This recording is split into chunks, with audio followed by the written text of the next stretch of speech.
one thing my subscribers want to know is, because I know it is so hard right now to like get a job off the bat, like when you're done with your masters. Like, so what was your experience like trying to like apply for a job or get a job when you were done with your masters? Do you say they can do maybe CV wise that can help them stand out better?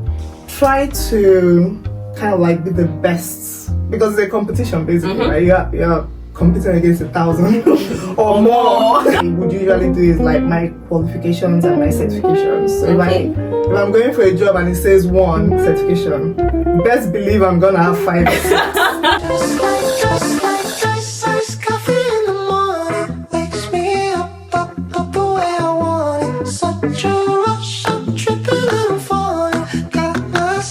Welcome back again to my YouTube channel. I hope you guys are enjoying these sessions. I hope you are learning a lot from these sessions.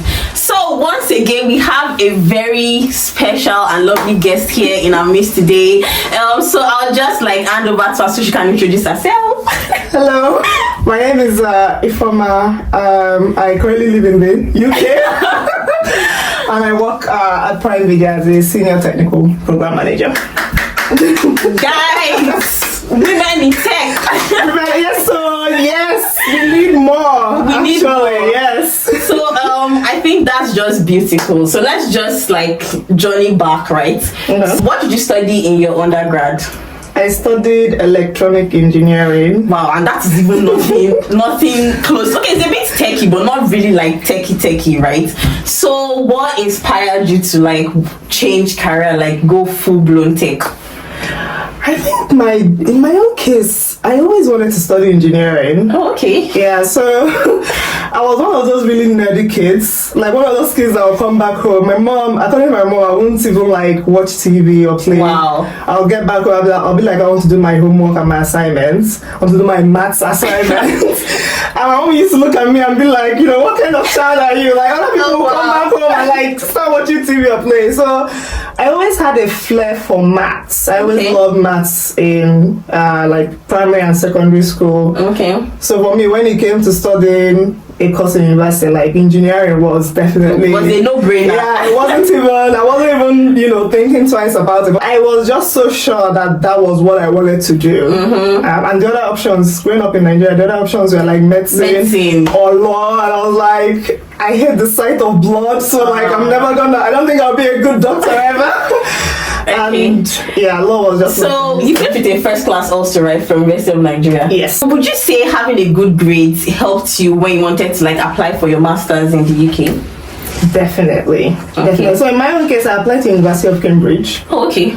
So I will say 100% that having a first class definitely helped. I think to give my application a stronger background, so to say. I also tried to get really good references. Okay. So then I got the reference from the dean of the faculty. Okay. And then I also got another reference from another dean in UNEC, like Faculty of Law. So I think that also gave me like a strong application. So guys, don't let anybody fool you that people now are saying, oh, whatever you finish with in uni does not matter. It matters, guys. No, if you want to go to like the best schools, it really does matter. So having said that, it does matter. I'm not gonna lie. I'm not gonna pretend that it doesn't. But I don't want to discourage like. Oh, definitely. People that I've heard of people that don't like make a first class, but they're still doing really well. Definitely. In the UK, so it's not over for you. I mean, obviously try, like put in the effort, like make a good grade, but if you're not there, it doesn't mean like, it's over for you. Yeah. It's a quick recap, like what did you study for your masters and how was the journey so far? So my masters, I did engineering for sustainable development. Oh, you did engineering Yeah, so like I said, like engineering was like, I was so sure that was what I wanted to do. Okay. And just to give that journey, so I graduated from uni. I worked in a company where I was actually doing software development. So I was writing web applications. And then I did that for like a year. I think that's part of youth service and everything. And then applied to the University of Cambridge to study engineering for sustainable development. And you're probably wondering, what is that? Like, what does that even, mean? And in my own case, why I liked that course was because everything I'd done up until that point was about how to like develop things as an engineer. But this course was challenging us as engineers to think about the environment. So how can we produce goods and services in a way that it leaves the world to be in a better place. So it goes about the whole environmental pollution and greenhouse gas emissions and all of that. So that for me was very intriguing. Okay. So I think one thing my subscribers want to know is, because I know it is so hard right now to like get a job off the bat, like when you're done with your master's. Like, so what was your experience like trying to like apply for a job or get a job when you were done with your master's? I think in my own case, because we were in the University of, so we had a lot of employers that were coming to the University of Cambridge. Okay. So doing all their, I've forgotten what they call it, is it? Career fair? Career fair, yeah, okay. Exactly, yeah. So I applied to companies from the career fair. So British Telecoms was one of it. Okay. I applied, and then I applied to another firm, I can't even remember the name now. But it was also like an energy, it was a company that was starting an energy firm in Nigeria. So they were interested in me because I was Nigerian. Oh, wow. Yeah, so I applied to both of them. And then I ended up getting British Telecoms. Okay. So I didn't kind of like bother with the other one. Okay. Yeah. So if you could think back now, or just like a nugget to people, like if you are trying to like apply for a job right now, like you are fresh out of school, what would you say they can do, maybe CV wise, that can help them stand out better to recruiters? I think number one is try to kind of like be the best, because it's a competition basically, right? You're competing against 1,000 or more. So try to give yourself the best chance. And for me, what I would usually do is like my qualifications and my certifications. So if I'm going for a job and it says 1 certification, best believe I'm gonna have 5 or 6, right? Like I want to make it so hard. The recruiter will be like having a challenge within, like, why would they not put this girl forward, right? You want to make it hard for them, yeah. And those things also develop you, right, as a person. So like the certifications, those trainings that you do, you will come to that interview a step ahead of people that haven't done that. So that's like the first thing that I would say. Definitely try and invest in yourself. Number 2 is apply. Like, you know, people maybe apply to 1 or 2 jobs, and if they get rejected, they're like, oh, I'm not applying again, I've been rejected. People apply to like 500 jobs in the UK. I'm an example, guys. So like, don't limit yourself. Yeah. Cast your, net open, apply to many jobs, give yourself that best chance as well, to get an interview. Yeah. And then when you get the interview, definitely do the preparations, like do all the research, find out the kind of questions that company would usually ask, like do the research on the company. I've had conversations with some people going to an interview and I ask them simple things like, what's the mission of the company? What's the mission statement? And they're like, they don't know. I'm like, you don't know the mission statement of the company and you're going for the interview. Like, this is basic, right? So do the research on this. So just give yourself the best chance, basically. Yeah. To get that job. Yeah. Foot forward, guys. Yeah. Okay, so did you start off as a program manager, right? Did you start off as a program manager? No. Okay. So I started my career as a software engineer. Okay. And I did that for like, even in BT, I was actually employed as a software engineering grad. Wow. In BT, yeah, I did that for like about 2 years before I had this opportunity to try technical delivery management. So I think, if I can remember, I think the person that used to do the job left the company. So my manager was like, there's this like temporary opportunity to try this role. And then I tried it, I was like, wow, this is amazing, because up until that point, I used to just write the code within like a particular area or function in BT. Okay. And now I was managing the project where I was working with like many software engineers, and I could see how the bigger picture kind of like came together. And I really liked it. I basically liked the idea of managing like a program, working with like various stakeholders, and because I had like an engineering background, I felt like I could bring more to the conversations that I was having with the engineers, the solution. I could have like more in-depth conversations with them to make sure we are doing the right thing for the customer. So yeah, I tried that and I was like, okay, I'm loving it, and I haven't changed since then. Yeah. Okay, so I'm being partial right now, but for women out there who want to break into tech, right? If let's say I want to like transition or change career into being like a program manager, what skill do you think I should acquire? What certification do you think I should pick up that will help me at least have a better understanding of what being a program manager is? Yeah, so I think there are two things to this. If you just want to be a normal program manager without like going into the technology industry, then definitely like your Prince 2 certifications, your PMP certifications. A lot of companies are going agile now, so you might want to like consider agile certifications. Those are just like the basics, right? Okay. Yeah, that you can get. If you want to break into the technology industry, then I would highly recommend doing a course that is either like solution design or like software development, depending on what area of tech you want to go into. Okay. But having that technical background will help you in the conversations. You're going to be managing a technical project, so it will help you in all the conversations you'll be having. Yeah, definitely. Okay, so now on to Amazon. Amazon, guys, like. It's Amazon. I don't have to say too much. Like, what pushed you to say, "Oh, I want to work in Amazon"? For me, like, I had been in beauty for like 7 years. Oh, okay. Yeah, so I had like done. I think at that point in time, I had kind of like ventured into almost every line of business in beauty. Oh, okay. And so if I was just being honest, I was in a comfort zone. It's kind of like I get to a program and I can predict the end from the beginning. Like I know everything that needs to happen.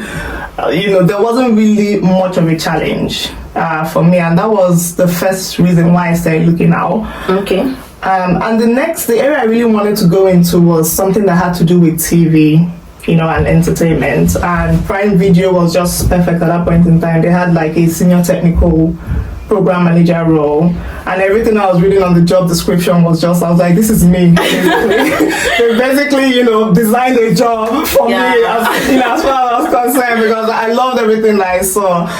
And I decided to go for it. Obviously my husband also works in AWS, so I had like an idea of what it was like to work in a company like Amazon, which I liked. So I was like, I'm definitely gonna go for this. That's how I applied.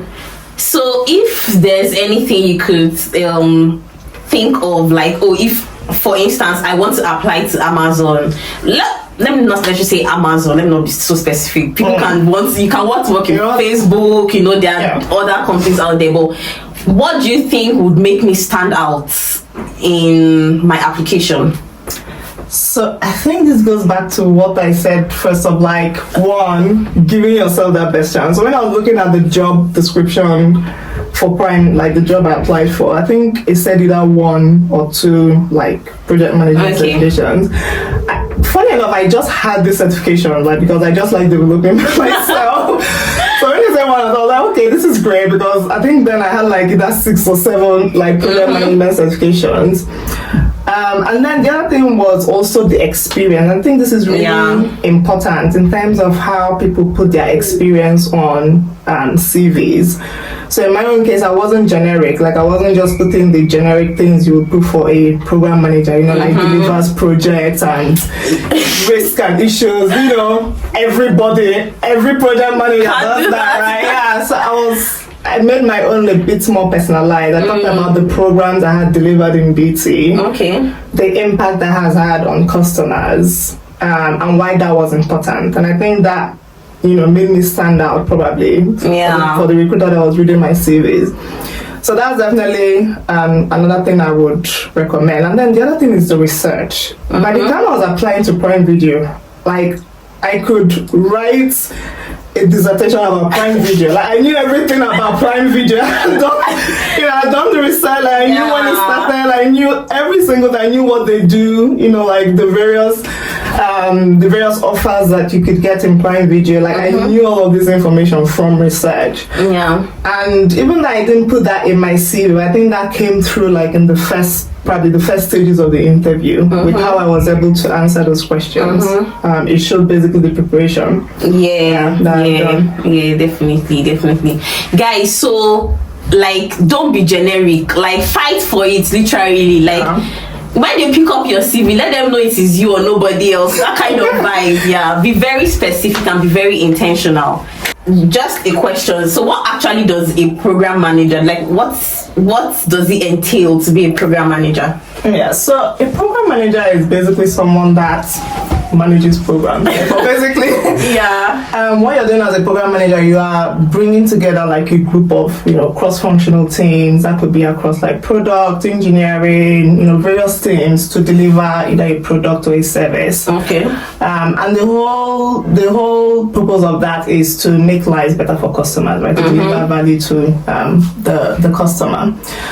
Now, what it takes to be a program manager is, one, definitely skills in program management. So this is why I keep talking about like certifications, understanding what it takes to manage a program, and then depending on the industry that you're in, because this will be different for like various industries, is also having like some subject matter, understanding of the field. So like in terms of technology, understanding how softwares are designed, understanding solution design, understanding like, scaling, for example, the various aspects that have to come together to deliver a software to customers. So having that understanding is also critical for a technical program manager.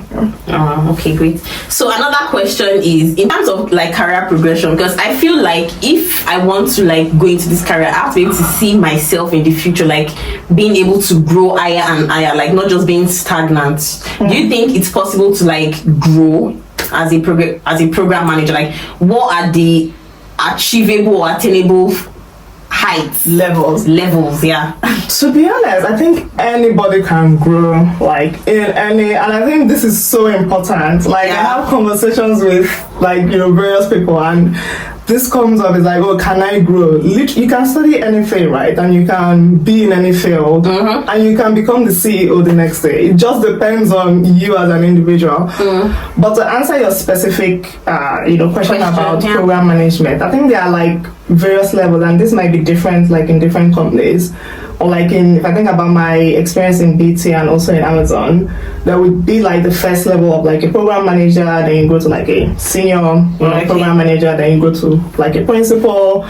And then at that point in time, you can decide to maybe become a people manager and then manage like a team of, program managers, and then you can become like a director, and then, can keep on going to like the highest level. But I would definitely say for career growth, it's almost 100% the effort that you put in. Okay. And then definitely growing your network. The higher you grow, the more like sponsors. I talk about sponsorship a lot and mentorship. Like my career growth, a huge aspect of it has been from like having mentors. I basically learn, from the journey of my mentor. I'm like, I don't want to make the same mistakes you've made. Exactly. So give me the shocker. Like if you've gone through this, if it took you 2 years, so it should probably take me 1 year, because I'm going to learn from your experience, right? So I would highly encourage that, like, get mentors, get sponsors. So a sponsor is someone, usually a person of influence or power that will be in the rooms that you probably will never be in, that can advocate for you, that can speak your name. There will be opportunities coming up. They'll say, he'll be like, this reformer because I believe she can do it. So you want to have a sponsor in your career. The higher you go, I think the more relevant that becomes, because you need someone that can advocate for you. Well, I think we've learned a lot from this session. Just before you leave, like, if there's anything you could tell, let's say, young informer, like, who is just going into tech, like, what would it be? Like, if you could go back and tell yourself, oh, watch this thing and your life would change, kind of. I think the one advice I would have given myself, like if I think about the young informer that was scared because of like everything everybody told me about studying engineering. I mean, the picture, like, just to paint it for your audience, people are like, your life is over, like you're not gonna get a job, like who's gonna employ a woman when there are so many, male engineers, you might not even get married, like your life is over. I remember like all the doubts I had, like when I was filling my jam form, I was like, wow, am I like, just gonna totally regret this decision? So I think the advice I would have given, that young informer is like, don't even worry about that. Just focus on being amazing, focus on being awesome. and people will see that you will shine basically because you're passionate about this field. So that's the same advice I would give anyone. If you have any passion, like something you really love doing and you're scared, if you're interested in tech and you're scared and you're like worried about what your future will be, if you're passionate about it, just focus on being amazing. Focus on what you can influence, and I think you'll shine. So no truer words have been spoken, guys. Thank you so much. Thank you. It was a great privilege having you here. Thank you so much. I hope you guys learned a lot, and if you have questions, once again, please just drop them in the comment section, or you can send it to me as a DM on Instagram. I will try my best to pass it on to Ifoma here, and I'm sure she would answer our questions. She would. Yes, definitely. No, on the most serious note, if you have any questions, come thank through. you. Yeah, more than happy to answer. All right, so thank you guys for watching. If you are new here, please click on the subscribe button and subscribe. Subscribe. Thank you. Have a lovely day. Bye. Thanks so much. Bye-bye.